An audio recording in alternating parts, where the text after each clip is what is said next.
Hello नमस्कार, मी प्रियंका स्वागत करते तुमचं माझ्या यूट्यूब चॅनलमध्ये। आणि आज मी तुमच्यासोबत शेअर करते मोदकाची रेसिपी। तर हे जे मोदक आहेत ते आपण गव्हाच्या पिठापासून बनवणार आहोत। खूप सोपी अशी रेसिपी आहे। हे जे मोदक आहेत ते खूप चविष्ट आणि अगदी खुसखुशीत असे तयार होतात। जर माझा व्हिडिओ आवडला तर माझ्या व्हिडिओला लाईक नक्की करा। चॅनल अजूनपर्यंत सबस्क्राइब केलं नसेल तर सबस्क्राइब सुद्धा करा। चला तर मग रेसिपीला सुरुवात करूया। तर गॅस ऑन करून गॅसवर इथे मी कढई ठेवलेली आहे आणि कढई जी आहे ना ती आपल्याला जाड तळाची घ्यायची आहे। त्यानंतर यामध्ये 1 चमचाभर एवढं तूप घालून घ्यायचं आहे। तूप आपल्याला हलकं गरम करून घ्यायचं। त्यानंतर इथे मी बारीक असे कट करून घेतलेले बदामाचे तुकडे घातलेले आहेत आणि काजूचे तुकडे घातलेले आहेत। तर 1 चमचाभर एवढे हे काजू बदामाचे तुकडे आहेत। तर त्यानंतर हे जे काजू बदामाचे तुकडे आहेत ते आपल्याला छान असे खरपूस या तुपावर भाजून घ्यायचे आहेत। 1-2 मिनिटातच हे भाजले जातात। त्यानंतर एका प्लेटमध्ये हे काढून घ्यायचे आहेत। तर हे बघा, एका प्लेटमध्ये मी जे काजू आणि बदामाचे तुकडे होते ते काढून घेतलेले आहेत। त्यानंतर ही जी कढई आहे त्याच कढईमध्ये आपल्याला 1 कप गव्हाचं पीठ घालून घ्यायचं आहे। तर हे जे आपण रोजच्या वापरातलं गव्हाचं पीठ असतं तेच आहे, म्हणजे आपण जे चपात्यांसाठी वापरतो तेच पीठ आहे। तर हे पीठ आपल्याला छान असं चाळून घ्यायचं आहे। चाळून घेतल्यामुळे त्यामध्ये ना गुठळ्या अशा होत नाहीत।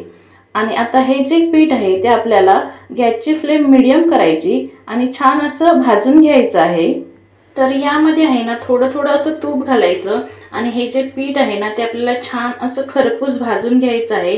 तर आता इथे पुन्हा मी 1 चमचाभर एवढं तूप घातलेलं आहे आणि हे बघा छान असं आपल्याला सतत कंटिन्युअसली असं हलवत राहायचं आणि हे पीठ आपल्याला भाजून घ्यायचं आहे। आणि आता इथे मी सगळं तूप यामध्ये घालून घेतलेलं आहे।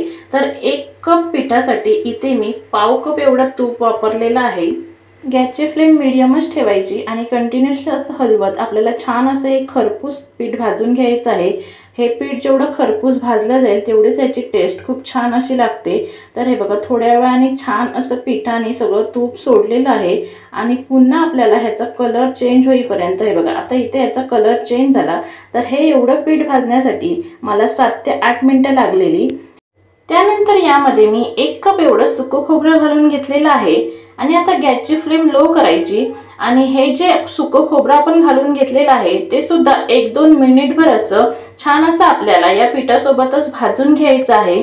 तर या ठिकाणी मी जे घरी सुकं खोबरं असतं त्याचीच वरची साल काढून मिक्सरमध्ये बारीक तुकडे करून वाटून घेतलेलं होतं। या ठिकाणी तुम्ही जे डेसिकेटेड कोकोनट बाजारात मिळतं ते सुद्धा तुम्ही वापरू शकता। आणि हे बघा इथे छान असं खोबरं या पिठासोबत मिक्स झालेलं आहे, छान असं भाजलं गेलेलं आहे। आता हे जे मिश्रण आहे ते आता आपल्याला एका प्लेटमध्ये काढून घ्यायचं आहे। तर कढईतलं जे मिश्रण होतं ते मी एका प्लेटमध्ये इथे काढून घेतलेलं आहे आणि हे जे मिश्रण आहे ते हलकं असं थंड झालं की यामध्ये आपल्याला पाव चमचा एवढी वेलची पूड घालून घ्यायची आहे। त्यानंतर आपण जे काजू आणि बदामाचे तुकडे भाजून घेतलेले होते ते सुद्धा यामध्ये घालून घ्यायचे आहेत। आणि आता आपल्याला यामध्ये साखर घालून घ्यायची आहे। तर इथे मी पाव कप एवढी पिठी साखर घालून घेतलेली आहे। जी आपली घरची साखर असते ती मिक्सरमध्ये बारीक अशी वाटून घेतलेली आहे आणि आता हे सगळं छान असं मिक्स करून घ्यायचं। तर इथे मी पाव कप एवढी साखर वापरलेली आहे। जर तुम्ही जास्त प्रमाणात गोड खात असाल तर 1-2 चमचे साखर इथे तुम्ही अजून वाढवू शकता। तर इथे बघा छान असं आपलं जे मिश्रण आहे ते मिक्स करून झालेलं आहे आणि मस्त असं सुटसुटीत झालेलं आहे। त्यानंतर इथे मी मोदकाचा साचा घेतलेला आहे आणि जो साचा असतो त्याला आपल्याला बोटाने किंचित असं थोडंसं तूप सगळं साच्याला लावून घ्यायचं आहे। तर आपण जेव्हा पहिल्या वेळेला साच्यामध्ये सारण भरतो तेव्हाच आपल्याला याला तूप लावून घ्यायचं आहे, नंतर अजिबात तूप लावायची गरज नाही। त्यानंतर यामध्ये साच्यामध्ये मी थोडेसे केसरचे धागे टाकलेले आहेत आणि आता या साच्यामध्ये जे आपण मिश्रण करून घेतलेलं होतं ते घालून घ्यायचं आहे।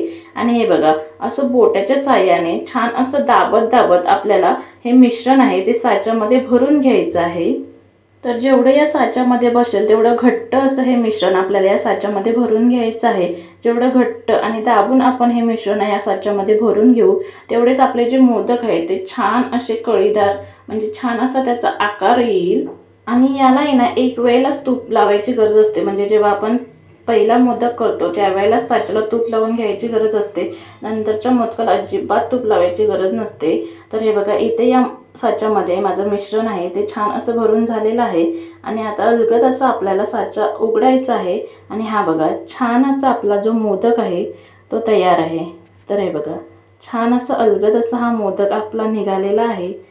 तर आता हा जो मोदक आहे तो मी एका प्लेटमध्ये ठेवून घेते। तर याचप्रमाणे आपल्याला जे बाकीचे मोदक आहेत ते सुद्धा करून घ्यायचे आहेत। तर इथे मी वरती थोडेसे केसरचे असे धागे घालते। या ठिकाणी तुम्ही काजू आणि बदामाचे तुकडे सुद्धा लावू शकता। आणि आता अजून एक मोदक मी तुम्हाला या साच्यामध्ये करून दाखवते। तर बघा दुसऱ्या वेळेला आपण अजिबात तूप लावलेलं नाहीये आणि आता या साच्यामध्ये जेवढं घट्ट बसेल तेवढं आपल्याला जे मिश्रण आहे ते भरून घ्यायचं आहे, म्हणजे या मोदकातला साच्याचा जो आकार असतो तो असा परफेक्ट येतो। आणि हा बघा आपला दुसरा सुद्धा मोदक जो आहे तो आपला तयार आहे आणि अगदी अलगद असा हा आपला मोदक हा बघा साच्यातून निघत आहे। तर याचप्रमाणे आपल्याला जे बाकीचे मोदक आहेत ते सुद्धा करून घ्यायचे आहेत। तर हे बघा इथे छान असे आपले सगळे मोदक तयार करून झालेले आहेत आणि आपण जे प्रमाण घेतलं होतं त्यामध्ये आपले 11 एवढे मोदक तयार होतात। आणि जर तुमचा साचा याच्यापेक्षा छोटा असेल तर तुमचे 21 ते 22 मोदक आरामात इथे तयार होतील। आणि हे जे मोदक आहेत ते छान असे 10 ते 12 दिवस टिकतात। तर तुम्ही ही रेसिपी जी आहे ती नक्की ट्राय करा। माझा व्हिडिओ आवडला तर व्हिडिओला लाईक करा। चॅनलला अजूनपर्यंत सबस्क्राईब केलं नसेल तर सबस्क्राईबसुद्धा करा। सबस्क्राईबच्या पुढे जे घंटीचं बेल आयकॉन दिसतं ते प्रेस करा, म्हणजे माझ्या जे व्हिडिओचं नोटिफिकेशन असतं ते तुम्हाला मिळेल। तर चला पुन्हा भेटूया अशाच एका नवीन रेसिपीसोबत। तोपर्यंत बाय बाय।